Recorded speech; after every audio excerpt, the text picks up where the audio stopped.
Hello, I'm Tom. And I'm Heather. And you're sitting at the Couples Table. The Couples Table is a live stream podcast here on my YouTube channel. Join us for better or worse. For richer or poorer.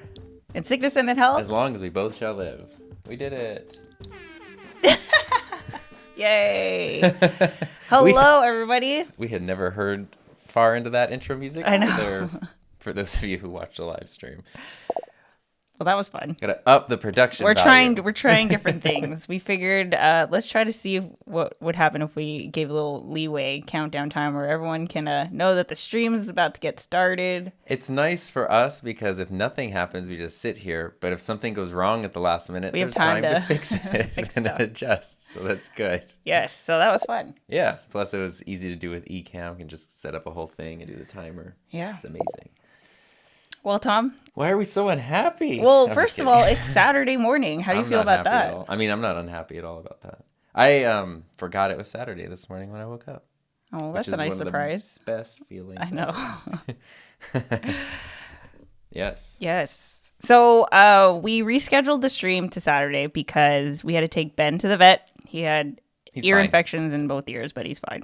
Yeah, he was just weird stuff with his ears. Took him to the vet. It's like impossible to schedule vet appointments, and so, plus we're a little traumatized from the vet, so yeah, we just needed to take the day, and he's fine, he's healthy, everyone's good, so that's why we're trying Saturday morning. But as you guys can tell from the topic of this show, the unhappiest we've ever been, and no, it's not clickbait. It's not, but I did want to point out before we jump into Steven said, is Tom got shoulder pads? Because my shirt, I'm wearing a white shirt. Oh. And it's blending with my white chair. And it just makes me look like I have shoulder pads. But That's no, funny. I just have white shirt. Yes, anyway. It's not clickbait. It's not clickbait, yeah. We're so unhappy. But that's the royal we, the collective we. The collective we. Not necessarily the you, me, and we. Yeah, the society we. Why is that funny? That's sad. I don't know why it just made me laugh to the way you Okay, said so here's the premise of this. One of our favorite podcasts is called Reply All, and it's a show about all things tech. And a few months ago, they did an episode on this organization that has been measuring society's state of happiness since Twitter was a thing. Since 2009, yeah. Since 2009, yes. And they use Twitter to measure society's happiness, the world's happiness. And the way that they do this, it's called the hedonometer. Hedonometer, yes. The hedonometer. And you can actually go to hedonometer.org if you want to see what we're going to show you. But basically what they do is they take all these words and they assign kind of a happiness number to it. So like Christmas is going to have a high happiness number because when people talk about Christmas, usually it's associated with a positive context. And then something like, I don't know. Protest or yeah, death protest, or whatever. yeah, is going to have a low number. Because obviously it's a negative context, and it looks like the past year is the saddest. Is the unhappiest year. Is the unhappiest year that we've had since 2009. So let's look. That's been measurable. Yeah. So let's look into that. I didn't say. Speaking of happy though, happy Saturday. Hi. Thank you for being here. I'm recording my part of our collab this weekend. Don't worry. Collab. But let's jump in. So hedonometer.org. Look at this. I made, for those of you watching, I made a like a thing. Trying to up our eCam game. Whoop. It's simple, but look at this. We got the whole thing happening here. So let's look at the happy stuff. yeah. Wait, how do you look at the happy stuff? The things that peaked. Okay. Yeah. So it might be tough to see depending on what screen size you're watching on, but this is the hedonometer, and it just looks like a snake, and at the end of it, it gets real spiky, real high highs and real low lows. But this is the whole thing, all the way from 2009 to now, to this week. And you can kind of go and see some of the, the happy times, like Christmas Day of 2009 was the happiest recorded day. Yeah. That was a long time ago. The first... one of the first big lows was the death of Michael Jackson. There's the happy stuff, though. The wedding of Prince William and Kate Middleton. Let's go actually just to 2009 and see. Christmas Day, Easter was a happy day. Thanksgiving, all the holidays really are happy days. And what was happening in 2010? In 2010, I mean... According to this, not much. Oh my God, the saddest day, the finale of Lost. That's so funny. So this is where we've come. In 2010, oh my God, the saddest day was the finale of Lost, and the hedonometer looks like why almost. Why is that? What's that? What is that? Oh, that's not on the stream. That's just over there. Oh. And sorry, that was on our end. The hedonometer looks almost like a straight line. Oh my gosh. It's very even keeled with basically Christmas and holidays popping up as very happy. This was 10 years ago. So let's jump into 2020 where the whole thing is lower, but also the lows almost touch the bottom. The happiest day, we can even do the last 18 months. The happiest day in the last 18 months was this past Christmas. That was the happiest day. By far, it was really happy. I think. Oh, great! I think people were just so needing Christmas. Yeah. It was that. One of the saddest day on record, and there's the Reply All episode we talked about. This is from a few months ago where they talk about this. Was the mass shooting in Dayton, Ohio in 2019? That was the saddest day, up until, earlier about a year ago. The death of Qasim Salam, the journalist. Oh, yeah. Yeah. Mm-hmm. That was a sad day. And then COVID hit, and that was the saddest day. And then the even sadder days than that were all of the protests last summer, like the George Floyd protest, police brutality protests. We're sad, guys. Look how sad we Even are. the happy days at this point are lower than the lows of the happy time before. Well, so the crazy thing to me by looking at this is there's several low days very close together. Like, Yeah. It's not 1 year. Like literally 2010, the finale of Lost. And- Granted, like not that many people were we're on Twitter yeah. versus 2020. That's definitely going to skew the data. Yeah. But the reason we're talking this today is the unhappiest day of the year so far, almost the unhappiest day ever, second only to the protest last summer, was last Wednesday, January 6th. Yeah. That was an insane day, dude. Yes. And this is interesting, and so we just kind of wanted to... So what do you think about this? Because the reason I suggested this as a topic, and I just think it's interesting that this is all happening, like regardless of where you stand, like we're not going to go into that, but the fact that we as a people are getting hit with these, like, I don't know, negative events so close together so frequently, and the world is not what we knew. We can't cope with things the way that we used to. We're, isolated from each other. Like, what do you think that impact is? Because for the record, Tom and I are very happy. Like, we're very grateful, very fortunate. Like, we're happy. Of course, when these events happen, we're sad. But, we're doing what we can and making the most of it. Yeah, I circumstances. almost feel guilty because, Right. Yeah. because the world can be falling apart. But there's this low grading thing. I was talking to one of our counselors at school who I'm friends with a while ago. And this was even pre-COVID, actually. And we were talking, and I was just sort of like expressing some frustrations. And she was like, this is, like I said, pre-COVID. She's like, it's not just that we're having our day-to-day life stuff, but there's this bigger world that's just grading constantly in the background for everybody. Everybody just has this low level stress. And it seems like it makes it just easier. Like, even if someone seems fine, like they're driving in the car and it's fine, and then they get cut off, where normally it might just be like, oh, geez. Yeah, just brush now it it's off. like it's just easier to set people off, and it's easier to just, I don't know. The only reason I even had Facebook really for like years now is just to kind of keep tabs on, family and relatives and stuff. But I just haven't gone on Facebook in a while. And Yeah. let me tell you, my personal hedonometer way up after that. Facebook is such a weird place for me because literally I could have someone who's like, freedom of speech is being taken away because Trump's been banned off Twitter, right on top of a post that says, finally, Trump's Twitter got deleted. Like, right on top of, like, I put a sweater on my dog. Yeah, it's just crazy. It's hard to navigate that, like, as a person. And I don't know. I just feel that there's... Yeah, how do you feel about that? I feel a low grade, we talked about this, a low grade anxiety all the time. Yeah, but that's like regardless. I know that's regardless, but it has been heightened over the past like few years. And I feel like I'm in a pretty good spot. Yeah. So my low grade like anxiety that's because of just other things beyond my control is probably lower than average, but it's still enough that it's uncomfortable for me. And I feel like if there are people who aren't, they don't get to just hang out in their cool studio, do a live stream on Saturday morning with their beautiful wife. Maybe it's affecting them more, and I feel like there's just so... Well, it's crazy because, like, I think back to 9/11, okay? Like, I would say that some of the events that have been happening in the past, let's call it 18 months... I'm having some flashbacks, sure. Are as, I don't know, earth-shattering as 9/11 was, right?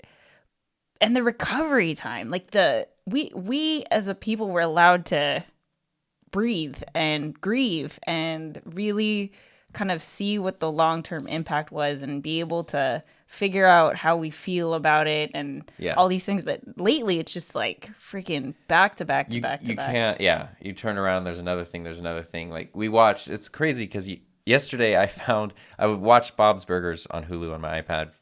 And then the next thing it recommended was a documentary about the Washington, D.C. riots from last Wednesday. And I was like, obviously, this is the next choice after Bob's Burgers. But it was crazy because it was an ABC News documentary. It's like an hour and a half long. And it's a full-on documentary. It's actually really well made. I liked it. but it's like this was about last week. Like Yeah, it documentary. It feels like we're talking about something that from, happened 2 years ago. because people are literally like, I woke up that morning and I was just planning to do blah this blah. was I was a week ago. yeah, like like you're still recovering from it.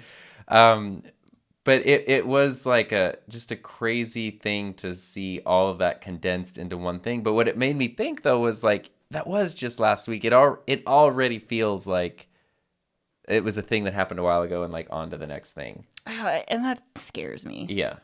It scares me because pre-Twitter days, I feel like people, there was like a generational event that defined that generation. Yeah. And the finale of Lost.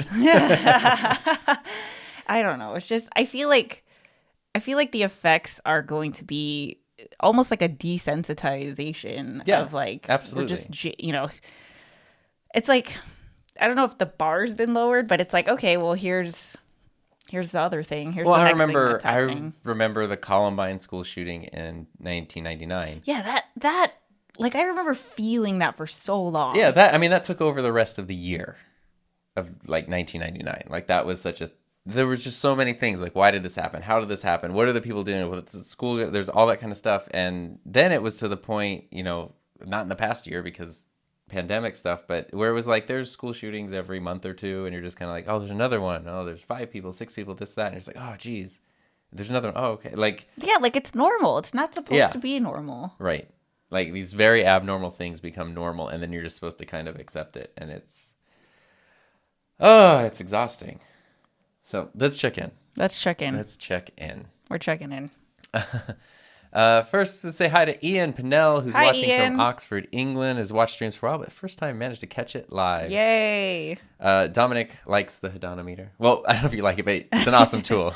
I'm so happy about the Definitely recommend the episode of Reply All where they explain the whole thing. It's really cool. Tusif said it's good he doesn't tweet a lot because the sad meter would have broken it. Oh wait, James Mark said the happiest day when Animal Crossing came out. Let me look at 2020. What is the happiest Actually, day? let's look at this. What was the happiest day in 2020? Well, Christmas, of course. Okay, aside from Christmas, because March was here. Because this is also like, well, I guess the English language, obviously. Yeah. This is not, this is the best they can do with what they got, but they're doing a lot. Like there's a lot of effort put into this. Yeah, I mean, the other happy days are just sort of the traditional holidays, Mother's Day, Valentine's Day. What is this? Just Saturday, August 9th. Was a good day. Everyone was just like really happy. Birthdays. There's a lot of birthdays that day. I guess so, yeah. Oh, is that why? Oh, because it'll tell you. It was just a lot of people born in August. Happy birthday. Look at that. Happy and birthday were the most popular words. That was one of the happiest days. Thanksgiving was happy. Aw. December 6th was happy. I'm like happy for us. There was happy days. I know. December 2nd. My birthday wasn't particularly happy. It was happier than my day. My birthday. Yours was... Yeah. Well, yeah. But your birthday's right before July 4th, which was a happy day. I guess this is very American skewed. But this is also kind of cool because you can then go by days of the week. So you can turn them all off and look at, okay, let's look at Saturdays over the past year. Let's look at, Mondays. Let's look at Mondays and Saturdays. So go to like 2013. Okay. Something random. Oh my God. I mean, look at It's a flat line. It's flat. Paul Walker's death was a sad point. The bombing at the Boston Marathon was the saddest. Yeah. And the not guilty verdict of George Zimmerman. Those were the okay, happy days. It's all Valentine's Day, Mother's Day, Father's Day, birthday, Thanksgiving, Christmas. Try 2018. Simple times. 2018. Here we go. Still flat. But it's getting messier though, because now look, we got school shootings, family separation policy at U.S. borders, mass shooting, guilty verdict in Paul Manafort trial, Brett Kavanaugh's Supreme Court nomination, another mass shooting. So if you go to 2010 and 2013, the negative stuff is mainly earthquakes. If you go to 2018, 2019, the negative stuff is mass shootings. No one even talks about earthquakes anymore. Yeah, it's like, oh, thank God it wasn't something people did. Wait, did you do 2016? No, 2016. Election. Sad day. Yeah, everything just got crazy over here. But again, mass shootings, shooting. terrorist attacks. Ugh. Saddest day was the election. What's the happiest day? Christmas. Christmas is like always the happiest good. day, regardless. We need to have like Christmas part 2. Yeah. Oh my gosh. 2019 was, no, 20, what year am I even on right now? What year are you even on? Who even is you? Oh, there's the Vegas shooting in 2017. God, that was such a sad real day. sad one. And everything else. It's crazy though, because it's all then terrorist attacks and shootings and then COVID and protests.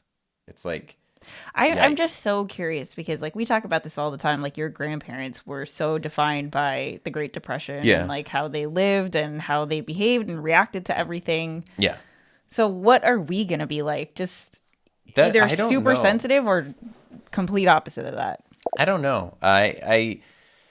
This is like so cliche. If you're a teacher, there's this thing that you learn, which is like trauma-informed education. And You have to learn this. you learn all about like teaching kids with trauma, which is very real because you never know. Kids dealing with abuse, a kid's dealing with who knows what. Right. And then they come into your class and you don't know what they're going through. But literally at a certain point, it's like being alive is traumatic by the definition. And it's like, oh my gosh, like they had a negative thought, so you shouldn't have to then grade them on anything. And it's Oh like, my God. just deal with it. Like at a certain point, you need to deal with it. But it is important, obviously, to be aware of like, you know, trauma that people have gone through. But at this point, as cliche as it sounds, there's like this massive traumatized global population. And I don't like, there's nothing you can go back to and be like, well, what was it like last time that happened? Because it just isn't. There is no last time. Yeah. So I have absolutely no idea. And that's kind of scary. Oh, and we just had James and Mark say the whole time about Animal Crossing. I'm content. Is that the same thing? I think so. Because I think happiness, I think it's like when you say like your job is fun, it doesn't really mean that your job is like fun all the time, like going to Disneyland, but like there's a satisfaction that comes to it, even though there's probably difficult parts. So I think being content is like, it's not like you're just screaming joy all the time, but you're just happy, satisfied. You're good. Yeah.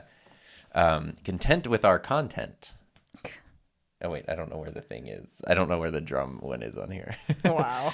Tusif goes to Facebook for the memes. Those are the most pixelated memes on the internet, too. Ian said, if I didn't have a Facebook pages to manage, I'd definitely not be on it. Same here. A social media clear out often makes me happy. Yeah, Facebook groups are actually, I tend to like them a lot because it's one of the closest things I found to old school message boards, which were like my favorite part of the internet, being able to just, and Facebook groups kind of replicate that, but then you have to like deal with Facebook.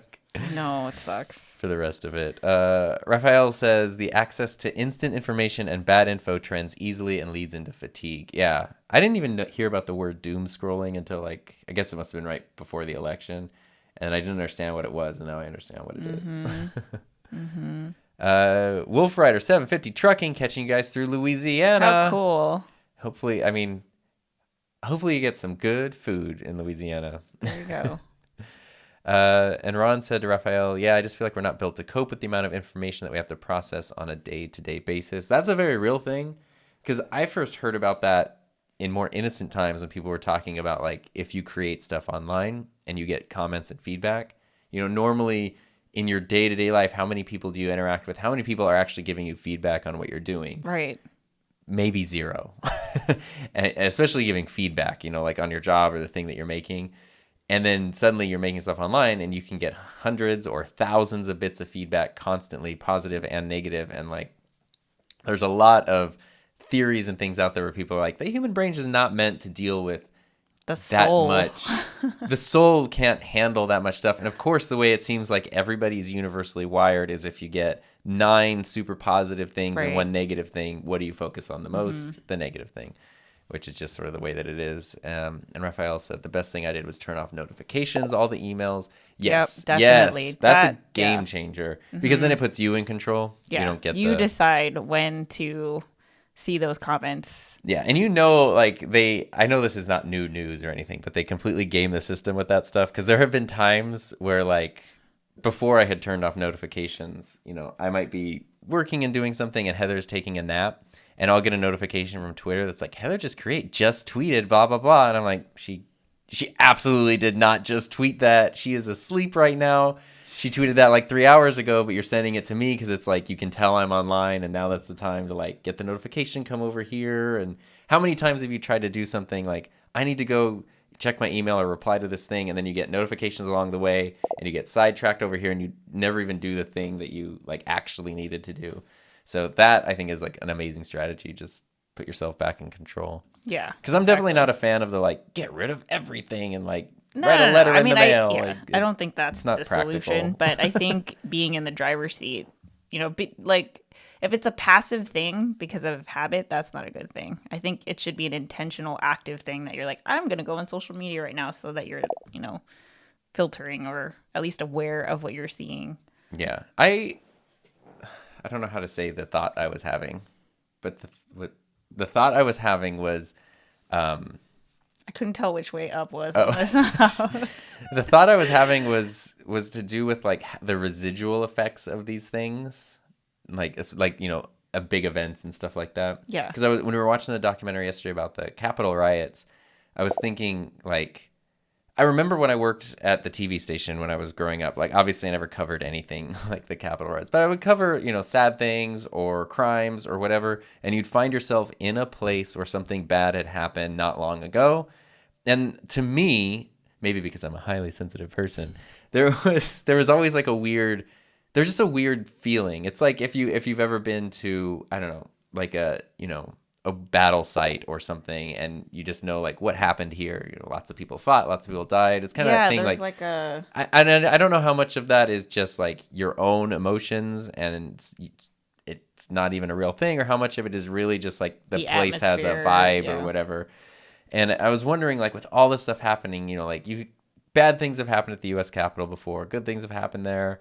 Lots of people have been there. But it had been a place where you could go on a tour. It's amazing. It's beautiful. You take all the photos and stuff. And now it's like, I feel like it would be hard, even in, I don't know, 6 years, if we went to Washington, D.C. and went on a tour, it'd be hard to walk through there and not remember, like, a maniac in, like, a animal hat, like, screaming in the hallways and stuff.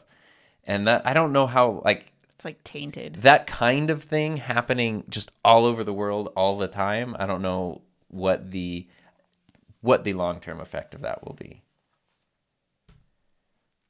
Anyway. Okay, let's see. Let's all remember what came after World War One. The Roaring '20s. The Roaring '20s. The Great Depression, and then the Second World War. Also the last pandemic.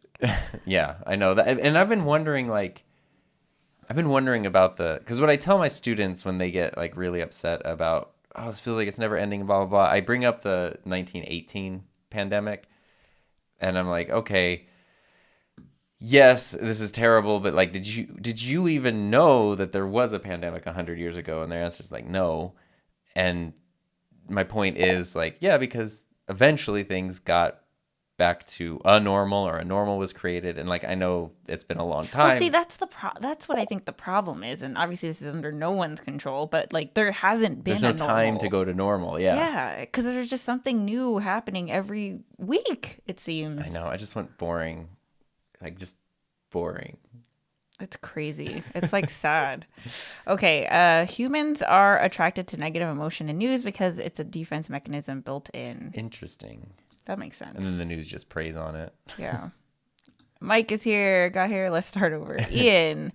After watching The Social Dilemma on Netflix, I changed my notification settings, but it certainly gives a real insight into how it all works and how they get your attention. Oh, yeah, for sure. Absolutely. Bob is here. Joined late, but this seems deep. We deep up in here on Saturday. Oh, I don't have my hot chocolate. Oh. That was supposed to be a whole thing. Like you were drinking coffee because it's Saturday morning, and I was going to have like a cup of hot chocolate. I got my water bottle, though. So what do you think? I don't know. What do you think about that, Tom? Like, that we're just all sad. You know what? This is what I think it is. It's not sad. It's like, it's the word you said, trauma. I really believe that we're all traumatized. In our own way. In some weird way. To some extent, yeah. And I think, and Ron brought up a thing kind of going off what I was saying, the psychic memory that events leave on places. I think like the whole world has that now. Like everywhere you go is just like there's some memory of some weird thing. So here's one thing that I think about. Do you have the answer for us? I don't have the answer, but here's one thing that I think about. So I don't know how it is in other places of the world, which is interesting because a lot of you guys don't live in America. So I'd love to hear what you guys think. But in America, I feel like a lot of people have no longer have the objective of trying to get on the same page. Right. It is so much us versus them, winner or loser, this or that. It's just so divided. And what sucks is I get that we can disagree on things, but shouldn't we all be on the freaking same team at the end of the day? But it seems like on either side, people are okay with the other side losing. They relish in it. They want it to happen. And what just makes me sad is we're all going through this. And instead of helping each other, we're hurting each other. And it just makes me this should be a time where, the Roaring 20s happens. There's this new renaissance because we've all come out of this same freaking trauma that literally the whole world is going through. It's not just America. Yeah, it's the that's whole global thing that we felt this thing. Why I hate how, I just hate how it's all being there was literally a riot at the Capitol in the middle of a global pandemic. How are those two things that happen at the same time? That just is bizarre to me. It's just No. So I don't have an answer, but I wish people, what was it? Seek first to understand, then to be understood. Mm-hmm. I wish it was that. I wish people would, want to understand each other and see how we can all work together. And I don't know if that's just me wishing for world peace and kumbaya and whatever, but I am very aware, you guys know how I feel about social media and digital media and new media and YouTube and all these things because we are here because of these tools. I'm also very aware that because of social media, there's no longer let's sit down at the table and exchange opinions and debate in a healthy way, and let's exchange opinions and get to know each other and maybe come up with other solutions that haven't been proposed or whatever. It's just someone will write a tweet, someone will write a Facebook post and say how the other side is stupid, and then it's just arguing and bickering, and then the divide has just gotten bigger. And that's the thing that I think you've experienced a lot or brought up, where people will someone, you hang out, you talk, you work together, whatever, and get along great, know each other, buddy, all that stuff. And then that person will go on social media and say all people who do this are terrible. Anyone who is blank is stupid. That's happened so many times. And it's always but that's I identify with that group you're calling out. And you know that. Do you Yeah, and you know that. But in person, you would never. It's not even that you're hiding it. It's the thought wouldn't even cross the mind when we're just face to face interacting. But then you go online and there's this other persona, and you draw a line in the sand of all or nothing, one side or the other side. And that's my biggest fear with these new media tools is that I really think that there is a second reality that is, especially because of the global pandemic. Before, it's you can read something online that pisses you off, then you go out into the world, you go to a restaurant, you see your friends, and you're grounded back into reality. But if you go online and you're seeing all these things that you don't even personally experience, but you read about them, you're just surrounded in that, then you start to think that that's what the world is, and it's not. It's right. Not in at least okay, fine, maybe in other places, but I don't know. That makes me sad. There you go. We solved it, you guys. I know. I feel we have to definitely turn this around into a happy thing because I don't want to leave you guys We can do that. We can do that. Ray said he's a new subscriber. Don't know what this live is about, but excited to see what's going on. This is just the couples table. Yeah. So welcome. Raphael said you can have 100 positive moments that are ruined by one negative 100%. Moment. And I think it's just human. That's a very human thing. Yeah. And maybe like Tusif said, maybe there's a defense mechanism built in there because all the positive thing, all these people are just saying nice things, no big deal, but this negative thing could be a threat. So you're tuned in to doing that. But now that's like a very interesting way to look at it. That could be. And now it's a useless mechanism on like, a Twitter feed or a YouTube comment section or whatever. But the brain has not progressed. Bama Guy says, "What's up?" He was on your stream yesterday, right? Yeah. Yes. Bama Guy has been following me since like 2017, I think. And Ian said, "Raphael, 100%. It can be the smallest negative event or comment that ruins a moment, even the most trivial thing, especially if you're just not in the headspace for it or not in the mindset for it." So everyone knows this. Like, if you're a content creator, I don't think content creators would ever dare to leave a negative comment on someone else's stuff because you know what it's like to get a negative comment. And I wish that there was a rite of passage that if you want to be on the internet, if you want to use the internet, then you have to create stuff. Like, you need to be a creator too, so that you can understand what it's like. And hopefully, I would hope that like people would just be more empathetic before they. I mean, I wish. I was on a call yesterday with a guy who we were gonna do a podcast episode, and he wanted me to do a call with him to like prep first. But one of the quotes he goes by that he had like framed in his office, which was super cool. And I forget where the quote originally came from, but it was, "Do for one what you wish you could do for all." And he said he liked it because it was like, sometimes you want to make this huge change and you feel like it's impossible because you're just one person and the odds are so against it. But if you can just do one thing, start there. Yeah. And then just start with the one thing. And I liked that a lot. Believe me, it's exactly the same here. UK and Northern Ireland politics are very divided. Brexit has thrown so many lives into chaos. Yeah, and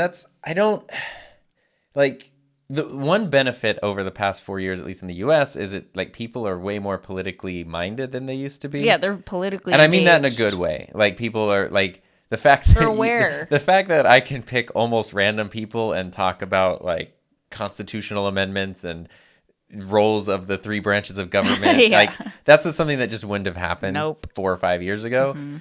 So I think that's a good thing, but I do miss it where it's like politics was so boring, nobody cared. And I know there are always things happening. There's always shady stuff happening, but it was just like, it would be like when your side lost, it would be like, dang it, like I wanted my side. Oh well. And then it's just kind of like, yeah, you just move on. Like, you just kind of move on.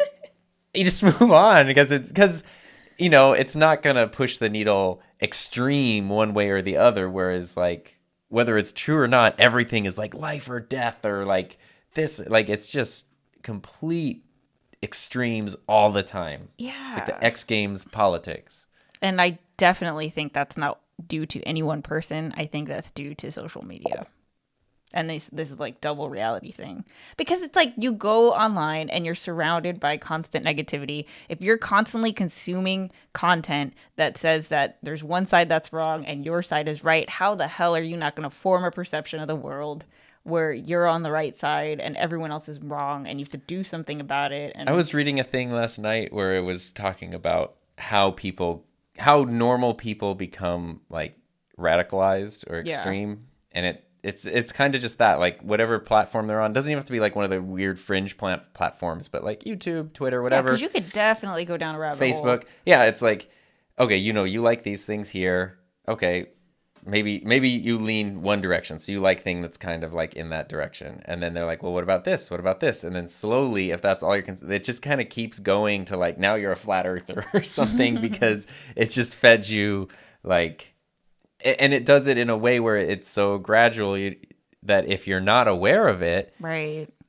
If you're not aware of it, it just sneaks up on you. And if you are aware of it, it's very easy to spot. But if you're not, you just, especially if you're of a mindset or a background or a generation where it's like, if it's in writing, it automatically has legitimacy, and if someone can make a graphic that looks nice or a piece of writing that's phrased well, then it's like, this is very actual. And it's like, no, like that could just doesn't mean anything. Yeah. And that's pretty scary. Dominic says everyone is divided, not even over just one thing. Yeah, it's not one problem to solve, which is the scary thing. And Ron said there are people who will insist it's a good thing despite all the evidence. Yeah, I mean, like, the fact that evidence then becomes like, that's your opinion, man. Like, but it's not, though. Not justifying anything, but religions in general predicted this kind of chaos. And if that is actually true, then it's all downhill from here. I don't know. I don't know where, when I think of like 100 years from now, like, I don't even know. I can't even imagine what the world looks like. So if you're watching this stream 100 years from now, Yeah. I'm dead. From the future. But I hope you're doing well. I hope COVID's under control. Oh my God. I guess it's good YouTube's still around. So Dominic, they don't seem to realize that calling people stupid doesn't make you smarter. right. Putting someone down doesn't raise you up. Yeah. And that's, I mean, and that's a big thing. And that goes into then like just human insecurity and, you know, like.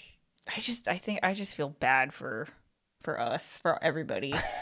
I feel bad for everybody. I want to give everyone a big hug and just be like, look, I probably identify with something that you don't like, but I'm cool. There's always like at a core, there's always more that unites than divides. But it's just like that thing has just been forgotten. Yeah, and then it's like there's no effort to go back to that, which just makes me sad. And hey, I'm very aware that maybe this is the reality now I'm forming, that like it's hopeless.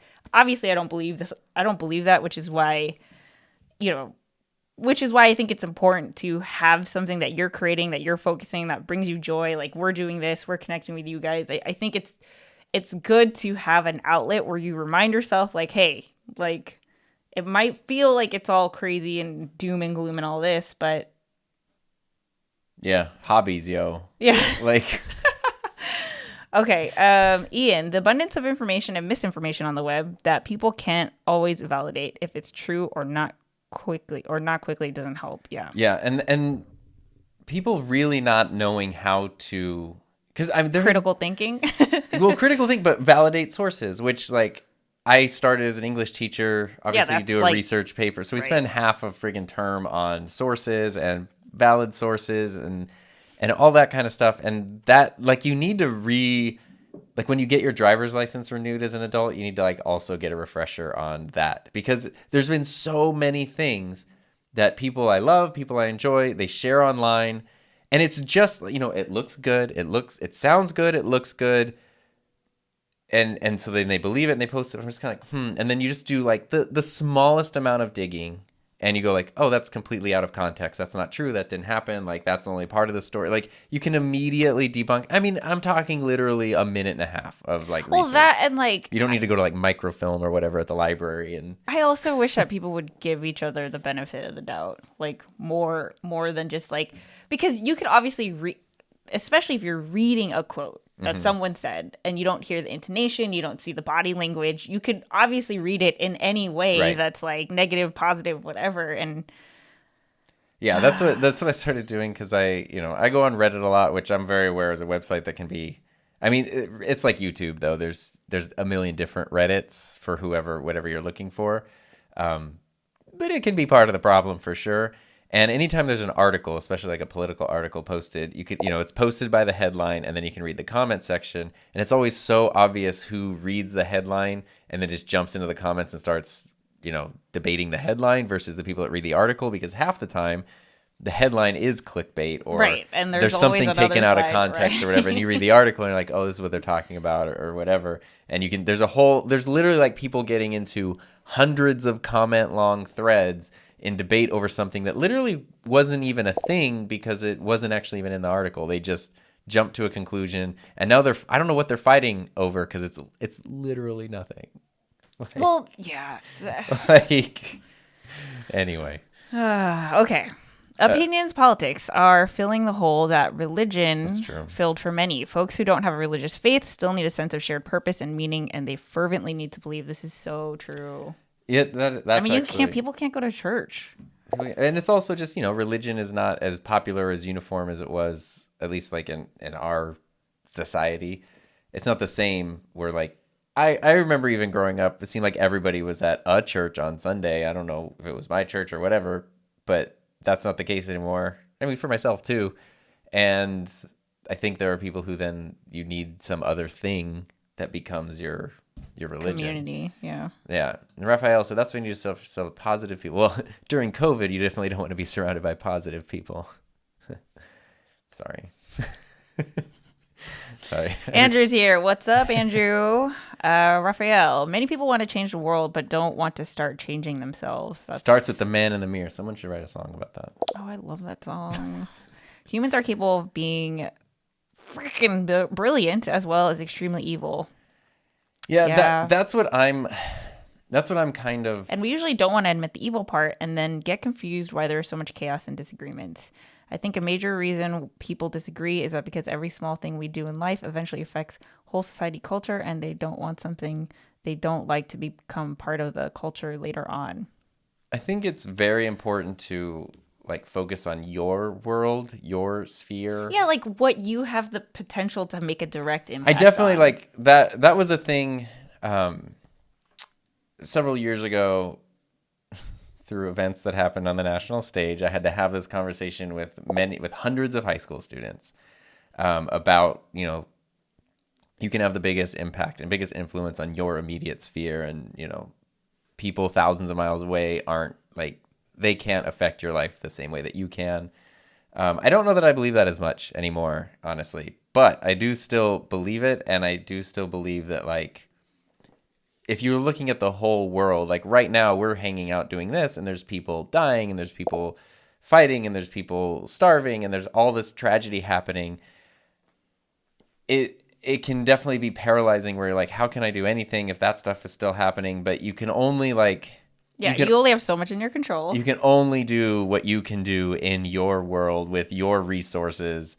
And I think there's definitely merit to the idea that if everybody then does that, you know, it's the same thing. Like, oh, you want to clean up the environment or whatever? Sure, I change my light bulbs and recycle, but that's not going to do much. No, but if everybody does, then it will. Like, I think that there's very much, you know, it's so easy for us to get caught on the global scale of things that you forget how powerful your impact can be. Yeah, for sure. Dr. Severin Bryan's here. Great discussion. I call out people who post things without validating. Just because it's on a website doesn't mean it's true. Exactly. Oh, yes. I've seen those discussions on article headlines when folks miss the meat of the article itself. It's like you feel embarrassed for them. Here's what I think is a good takeaway, or here's what I'm taking away. I posted this on my Twitter yesterday. I can't remember exactly how it was worded, but I just retweeted something that someone said that was like, if there's a not harmful opinion that's just wrong, I'm just going to scroll by. So even if you're going to say that 1 + 1 = 5, I'm just going to be like, cool, good for you, and just move on. Because there's no, like, I think I'm just at the point where, I don't feel like it's worth my sanity to convince you otherwise. That's not my job. It's not my responsibility. Like, why, you know, what, to prove you wrong, which you're never going to admit you're wrong anyway. So, yeah. I mean, just letting things go. Yeah, just like, you know what, should also fine. Make a movie with a song about that. Ray, what do you guys think about the lack of fact checking and misinformation that is more prevalent in digital media today? This is also perpetuated by the fact that cancel culture is strong. It's just like, there's such a win-lose thing in all things. Like, everybody, like, it just seems like there's always, we need to be winning, someone else needs to be losing, and the means justify the ends, like, or the ends justify the means, whatever the saying is. Like, it doesn't matter. This person did something bad, we'll share anything and everything to cancel them. Or I believe this thing, so I'm gonna I was just thinking about I don't know if I should go into this, but I was thinking about my time with a certain organization where they specifically said they were trained to lie for everybody's own self-interest. That's a conversation for another day. It's a conversation for another day. Yeah. But, you know, it's sort of that thing. Like, I believe you need to get to this point, or I believe you need to feel the way that I do. So I can share maybe wrong information. I can exaggerate things. I can do this because in the end, it's going to bring you to my side, which is right because it's my side. And I really just like, to me, there's a comfort in fact checking because you know the facts. And then you can just like, it's just, to me, it's just so easy when it's like, you're believing this and I believe this. And then we can just look and go like, oh, but it's that. Okay. And it's not like, it's not me beating you down. It's not you like having victory over me. It's like, we just looked at that and then we just accept the facts because they are the facts. And that's, I just wish there was more of that. So here's the thing. Like, you know, I quit my job to promote digital literacy. Like, this was my thing. I wanted to get more people online. I wanted to get more people to create digital media, to participate in conversations, to connect with people that they've never met, share their opinion, have a perspective, all of these things. I still think that, you know, these tools are incredible. But, you know, one of the major issues with the internet that was brought up before was the self-esteem of youth declining because they're constantly seeing filtered faces or, you know, just photoshopped bodies or whatever, where girls are now, you know, super depressed because they don't look like this fake photo that they feel is real, right? And so, yeah, we can go into fact checking with like, you know, 1 + 1 = 5. That's obviously false. Everyone can agree on that. What? But it's also just perception. Like, who cares like whether something is true or not? That's not what I mean to say. But it's more of like, it's more of like, I think it doesn't even matter whether something is true or false, because you could always find evidence to support your side. Like, if something turns out to be false, you will find another thing that ends up being true and spin it in the way that supports your thing. And I think where we miss the boat as a society is, I think we were so focused on like teen depression and youth depression and cyberbullying and all these things that we did not think that adults, full-grown adults who were supposed to, you know, they're read matured, the newspaper and stuff. they are not, you know, I feel like we thought that we were immune to these things because we're grown adults. Yeah, clearly we're not. Right. Absolutely. And I mean, anyone who's an adult here, like, I don't feel that different from the 16-year-old version of me. Like, I mean, there's differences, obviously, but like, there's also not a lot. So then when you think of, well, we can just trust adults to be adults and focus on the kids, it's like, well, adults are just old kids. Like, also the thing with cancel culture, Ray, I really wish more people would just do their thing without having to announce it. Like, you don't have to, like, if you're not going to shop at Home Depot, then just don't shop at Home Depot. You don't have to make this grand statement about it. Just go. my desk is from Home Depot. Like, I think that's where it's like, why does it also have to be a statement? I don't know. I don't know. But then I also think of Colin Kaepernick, like, taking a knee, which I think, okay, It depends on the issue. Yeah, It that's how depends you're on the going issue. to bring awareness to an issue that you care about. Okay, I think there's like a Venn diagram. There's issues you care about and issues that, like, for the greater good shouldn't be ignored. And where there's that overlap, that's where then make a stand. But if you care about something, but like, does everyone really need to know about your reason for, like, I'm not going to book an EasyJet flight anytime soon.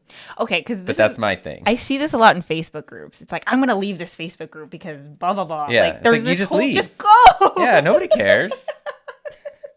Like, you're not even going to be in the group to read the replies. Just go. I know. I don't know. Let's see. I used to as well, but more often least useless arguments. Being non-religious is the new cool that I don't understand. If they want to believe universe came out of nothing, I'm cool with that. Why not let me be religious? I mean, it's that's because the thing. you have to believe exactly what I believe or else you're wrong. I don't know if you knew this. I'm sorry. Like, I wish people would just... Completely kidding. I don't understand what happened to, like, the things that make us different are what makes us, like, variety is the spice of life. Yes. Like, I am not religious. I'm not going to judge you for being religious. I don't think that my way or your way is just, it's just our way, and that's fine. And I don't understand why it has to be this, like, oh, they're wrong. Yeah. I don't know. It sucks. Anyway. The other side doesn't have to lose for you to win. Like, yes, yo. Very true. Sometimes they double down on their truth because they don't care to see facts. This is sad, though. Okay, you guys, we are going to turn this around before we leave because we are not going to have you No. Start the weekend all sad. I've been saying this for a while now, but it seems like the most prominent religion in the USA these days is just being American. It has all the trappings of religion, holy texts, sacred places. Oh, for sure. And it has a belief system that everyone outside their perception of being American is in some way evil, a non-believer, and must be admonished or punished, hence capital riot. I think that's true. There's a I have like an aversion to the American flag now just because of how it's been used over the past, which sucks because growing up you're like, that's my country's flag, like cool.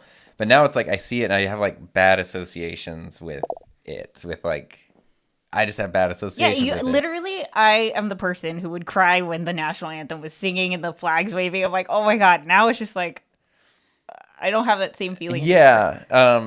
And that's strange. I mean, and you know, lots of countries obviously have their like patriotism and stuff, but the thing that I only recently really understood was the idea of American exceptionalism, which truthfully I don't think most Americans are aware of, that's kind of a made up thing. Well, you know what's funny? So I'm learning Japanese, right? And I'm just so fascinated by a culture that is like so much older than America. Right. Like significantly. They have a history where, you know, their oldest like place isn't just from 200 years ago. It's like, well, that's what everybody says, right? In America, 100 miles is a short distance and 100 years is a long time. In the rest of the world, 100 miles is a long distance and 100 years is a short amount of time. But that was always like, I think one of America's strengths was being a younger country because you don't have... Yeah, you're not rooted. You're not, yeah, you're not necessarily... Not that it's always bad, but sometimes you're like, this is what we've been doing for thousands of years. Yeah. Like, but yeah, why though? Like, it might suck. Like, you don't have to do it anymore. And that's why, that's why it's cool because we have people from all over the world and we're able to innovate and collaborate and all these things. But like, I don't know. That now it's like... People have a definition of what an American looks like, and if you don't fit that, you suck. Yeah, and it sucks because that definition is genuinely mathematically not the majority of the Americans, who live here. Which is like a real bummer. 1 + 1 = 5. That's the same feeling that people have if they believe it. They will scroll by if you tell them 1 + 1 = 2. Yeah, they're not going to change. This is a thing too. When I was in college and I was doing like my English classes. There was one class I took, I remember English 311, because it was like the hardest class. It was all about like language development, acquisition, all this stuff. Why it's easier to learn languages when you're young. Like literally how you shape the sounds that make the words, and why once you've learned a certain language, it's hard to learn others because you've never even made those sounds before. But anyway, it went into when you're trying to correct someone, especially a kid, you know, like a kid will say something like, my feet's hurt. And you say, oh, your feet hurt. And they say, yeah, my feet's hurt. And if they're saying something wrong and you repeat it back to them correctly, they do not catch themselves. And they won't go like, oh, yeah, no, my feet hurt, not my feet. That would be silly.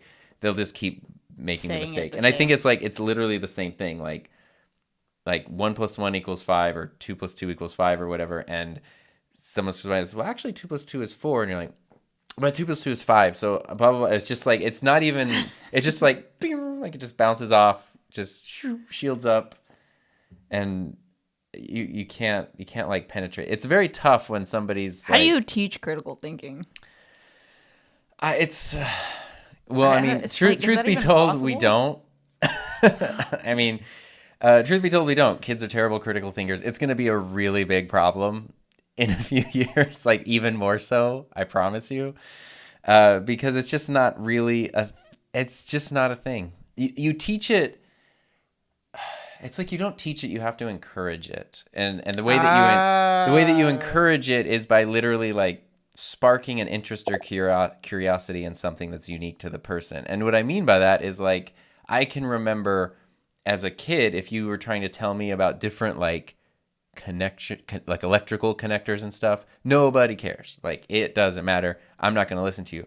But I'm really interested in cameras and AV equipment and like the pre-digital age when I was a kid and stuff, and really understanding then, like needing to understand, well, why shouldn't I plug this in here, and how could that break this thing? And now I could read a thing that's going to tell me, oh, okay, so that means if that's true over here, then over here, what else? Like that's like probably a bad example of critical thinking, but that kind of thing there, where you're weighing options and where you're sort of thinking proposing and then seeking out solutions. new information when you need Right. it, but it is connected to a need. Like you're trying to achieve a goal, you're trying to achieve a purpose. It's not, you can't just sit someone down and, you know, like, it's the reason I'm not good at math is because growing up, basically all of my math teachers were sit here and learn this concept, and there was no connection to like why, even though there are so many connections to why it Practical would be uses of relevant math. and how I might need it, why it would be interesting, and all this kind of stuff. But it was just never shown that way, so mine blocked out. And I think, Right. you know, I think it's the same way.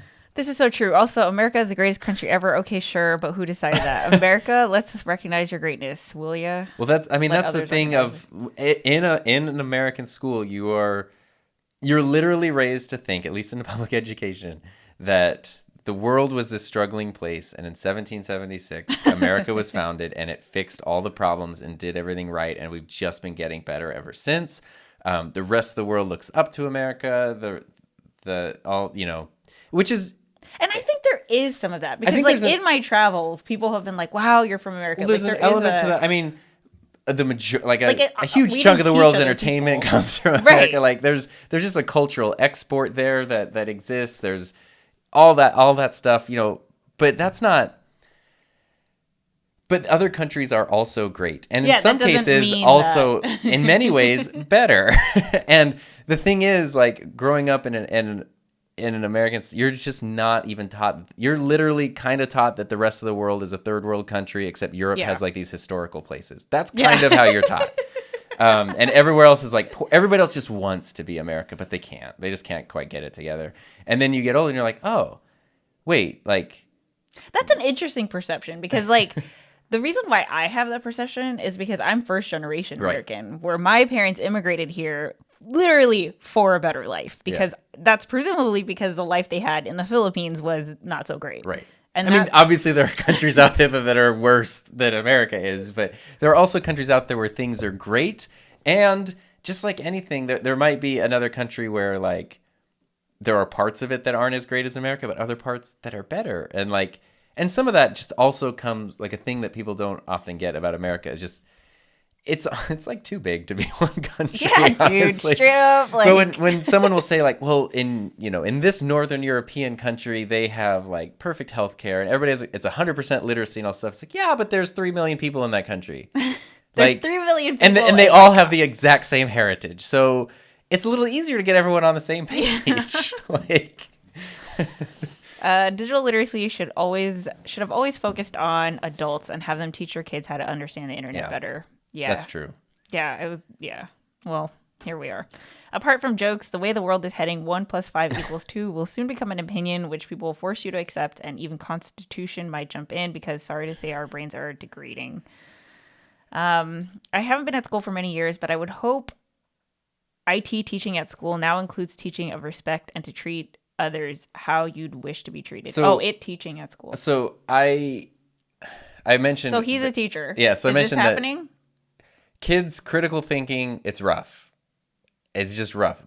Empathy and kindness, though, through the roofs. Like, I don't think there's been a more empathetic and kinder generation. I 100% believe that. And I think social media has a big part to play in that. Yeah, I mean, like, kids are, obviously they're still bullying. They're still jerks. There's still all that stuff. But as a whole, kids are way more accepting, way more, it's much more Way of more the, like, accepting. if you're different from me, I at worst, I just don't need to have an opinion about it. Like, who cares? Like, it's just kind of that, like, who cares attitude, which is great, rather than, like, let's now attack this person for being different. Obviously, Yeah.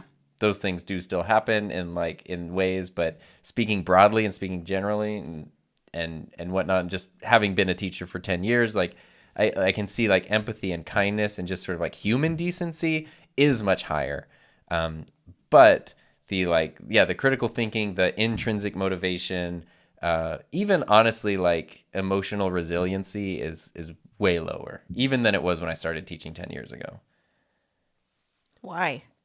I mean, a big reason, I've only ever taught in really, like, low socioeconomic schools. So I don't know. It could be different in a school that's, like, in a really, like, privileged area or something. They live in apartments. Yeah.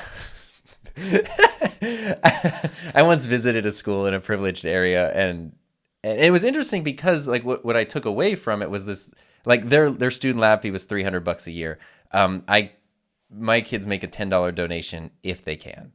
That's kind of like the difference there. They went on trips to Cuba to make actual documentaries. My kids go to the grocery store. Yeah. Like it's that Taco kind of Bell. Yeah. It's that kind of like difference.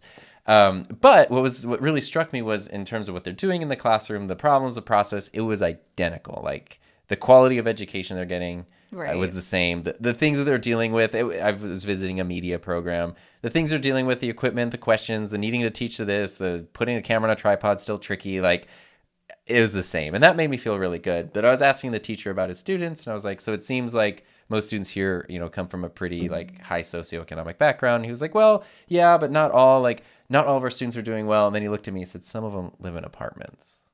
I lived in an apartment at the time, and most of my students did. So I was very excited to go back the next day. Or less. Or way less than that. But it was just really funny to go the next day. I was like, guys, I don't know what to tell you, but apparently what I learned yesterday. But anyway, the thing about that is there are so many services available, which is a good thing, right? If it's like, on its surface, it's a good thing. If a student can't eat, the school will feed them. If a student doesn't have clothes, the school will clothe them. If student's in a difficult situation, the school will get them help. Will intervene. There's so much intervention. And obviously there's like literally like physical well-being that's being taken care of there. That's important. But it also comes down to like, at a certain point, I have literally seen it where students just will not help themselves, not even because they don't want to, They're just used to being not helped. even because they're gaming the system, but because they just kind of know like someone is going to save them. Yeah, if someone tells them to do something and they don't want to do it, just don't do it. And if it's actually important, then someone will force them to do it or remind them or do it for them when the time comes, and then that's how you know the important stuff, and everything else just will go away because it doesn't matter. And then they go through, but that is often celebrated in education as like helping and lifting and elevating and all this kind of stuff, when really like all I look at is what's going to happen after they graduate. Yeah, they go after maybe not even deserving to graduate, and then they go wherever, they get a job, they go to school, they do whatever, and that's the only way they know how to operate. Like we've now done them a huge disservice because they don't even, it's not like, you can know when you're being lazy, like, oh, I should really do laundry today, but I'm going to be lazy and not do it, but I should. They don't even know because they've never had to figure that out yet. And that's very scary to me. I think deductive and inductive reasoning should be taught as much as it can be taught in schools from elementary onwards. Somehow aliens also attack only the USA. That's true, That's isn't so it? funny. We got a lot of cornfields, We are the mixing pot. Raphael, doing things because of tradition is just peer pressure from dead people. It's good to start new traditions, but not be locked into them because that's how it's always been done. Yeah, that's how it's always been done is a Peer terrible pressure reason to from keep dead doing people. things. It's funny. I like that. I'm going to steal it. You can't rationalize people out of a mindset they didn't rationalize themselves. Right. You can't fight illogic Yep. with logic. And there's been too many times I've gotten into like trying to have logical conversations with people. Yeah, but you're in a completely different playing field. Like we're not playing with facts, so it's like, well, you're just doomed to lose. Yeah. I'm not sure the USA is number one in any qualitative assessment. A solid C student with rich parents. In any, I mean. Yeah, entertainment export. Hollywood. Yeah, I mean the entertainment industry. Then I think of like India, and I'm like, I don't know, is Bollywood like bigger than Hollywood on a global scale? Yeah, I don't know. The Taco Bell documentary sounds more interesting than the Cuba documentary. I mean, that's the one I would want to see. Traditional was just a lack of imagination. Well, it's like what I love is the idea of cherry picking. So. This is a thing, like, why is this a thing?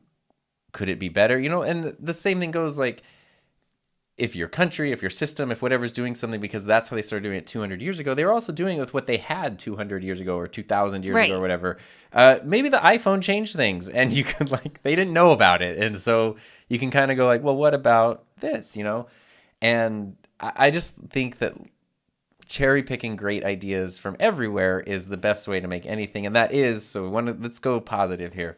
Let's go. That is one of the strengths of America is that when you really look at not the fringe groups, but you look at an actual group of like people from America, from Like, it's a real diverse group. It's usually a real accepting group.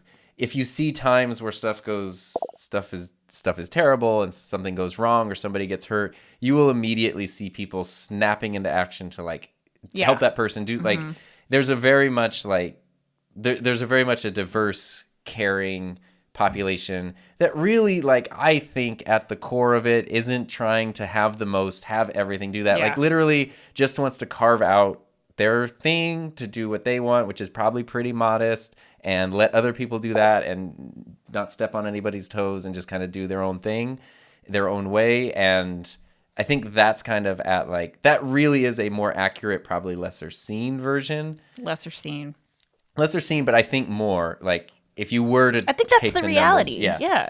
And But it's not glamorous. It's not. no, it's but lame. that's the thing that I mean, I don't think it's lame, but I think that's the thing that's really, really, really wonderful. And it's I don't mean to turn this too political, but if you look at like, you know, liberal versus conservative areas, I think globally this is true, but definitely in the US, liberal areas tend to be on the coasts because that's where you're going to interact with people from beyond the coast more. Yeah. Mm-hmm. And once you interact with people who are the other and you realize they're like not really different the from other, you. like it doesn't You have more actually in make a difference at common. all. That fear disappears, and then You're you just go about your open-minded. life, and then you can take you can take in new ideas, you can take in new things, and you actually become stronger from the diversity. But you have to be exposed to it, and you have to be exposed to it. yeah. Like, because then what's your perception like from? What is it built off of? Otherwise, I understand if you are in a spot where everyone just looks like you, has the same experience of you, and now there's these other people who are very different. Like, of course, you're going to think That could be innately scary, but then once you're exposed to it and you're like, oh, it's actually fine. If anything, actually made things better. Oh, okay. Yeah. But that's not going to happen without that exposure. And it's really nice that the majority of the population of our country has that exposure. Mm-hmm. So that's what I will say. Go America. All right, let's see. I watch both Bollywood and Hollywood. Enjoy both. I'm just curious numbers wise though, because like, you know, I think I would think because that Bollywood seems is like an isolated thing, but the numbers global. are It's just global. so big. Yeah. I don't know. It's interesting. So here we are. So Oh, we did it.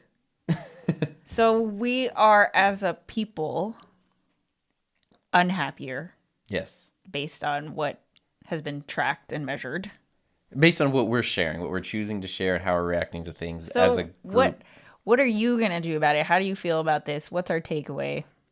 Well, I think okay, one of my favorite parts of this stream and this podcast is like the community, because we could just sit here and talk and record without streaming it, but it wouldn't be the same. And the fact that like literally we're like, oh, we could do an early Saturday morning one, but for everyone here, it's not necessarily early Saturday morning. Yeah, it's like because we have people from all over the world, different backgrounds, and everybody can share their opinions and their thoughts and their experiences. And obviously, like, it's a self-selecting group, so no matter our differences, there's probably threads that tie us because we're choosing. We want to be here.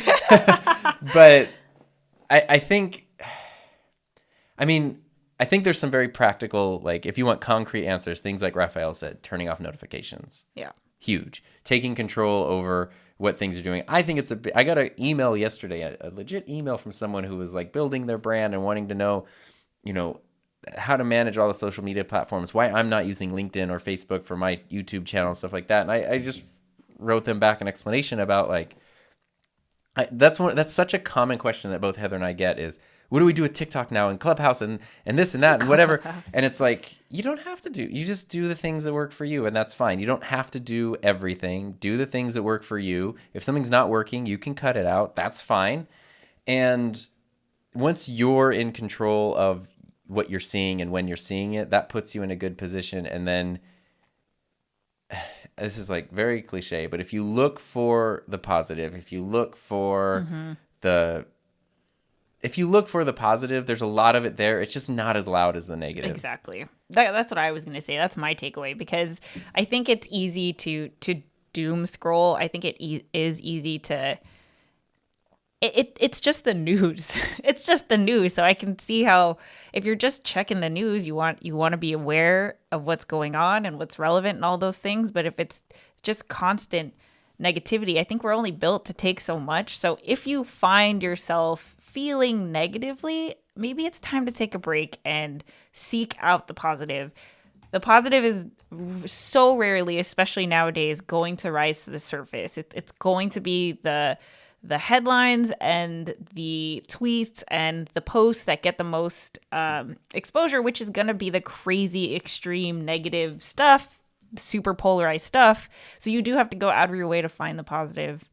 And I think it's a good practice to just check yourself like, okay, if you're feeling a little negative, maybe it's time to go seek out something. Yeah. Well, what I was trying to look up because I couldn't remember the exact name, and I literally got a page I've never seen on Google which said it looks like there aren't many great matches for your search. I've never seen that before. But what I was looking for is in the documentary we watched yesterday about the riots on the Capitol. They were talking about how destructive it was. Like people came in and destroyed it, smeared stuff on the walls, all this thing.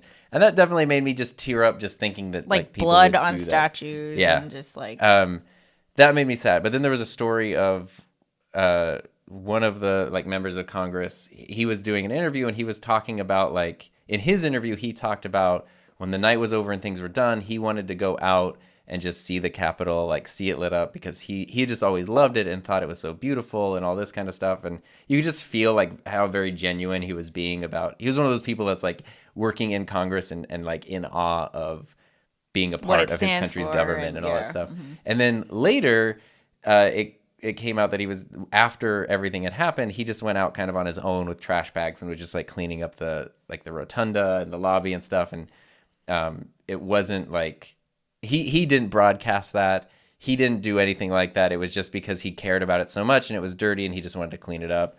And then people found out that he did it. And of course we're like, oh, look, it's an actual like member of Congress, like doing the cleanup stuff.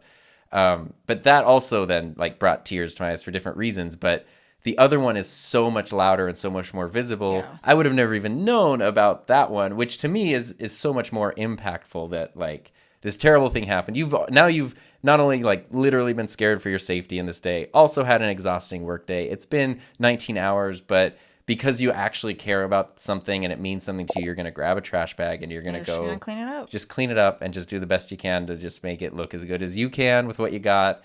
Right. That kind of thing is like that. And that kind of thing happens. He's tearing up, guys. Stop it. That kind of thing happens constantly and I like it. Anyway, there's a glimmer in your eye. That's just because I have these beautiful nan lights that are lighting up the studio. Boy. And they're making my catch light shine. India has too much population, so it balances the numbers almost. I turned off notifications months ago. That way I control the when and what. Dennis, in one of my college breakups, I stopped following subreddits and other internet material that specifically made me sad or angry. I want to say it helped stopped from making self-deprecating humor. Yeah, self-deprecating humor it can be fun, but sometimes like it needs to be balanced out. Yeah. With like 100%. Yeah. Yeah. So, guys, that was a good one. That was a good one. We did it. We went. So well, we're all happier now. So now the happiest day is actually today after this episode. Look at that. I'm just kidding. It's just such a joy to be able to talk to you guys, talk with you guys. I just appreciate everyone's different perspectives. Like we're all so different here, and I like that. We like that. Everyone likes best. That. Yeah. Dominic said, don't blame the lights, Tom. I'm not blaming. I'm giving credit to the lights. And Doctor said, goodness doesn't sell. That's why the news focuses on sensationalism. Yes, it's true. But the goodness is out there, and there's so much of it. It's just so easy. And you can create it, too. Just create more. There you go. Heather, just create. Sorry. Okay. She said it. Okay. All right, guys. So it's been so wonderful talking to you. It's time to clear the table. It's definitely time to clear the table. And if you have any suggestions for future topics, let us know. And join our Discord server. Link in the description below. Yes. Also, we're on Clubhouse, so you can find us go follow us. I guess. I don't know how Clubhouse works. But I hope you guys have a great rest of your weekend. Oh, and Dominic's asking how you like the drum stool. Heather. It's great. All right. Yeah. And I like this chair. It's very comfy. So thank you for noticing. All right, guys. I hope you have a great rest of your weekend. We will see you next time. Take care, everybody.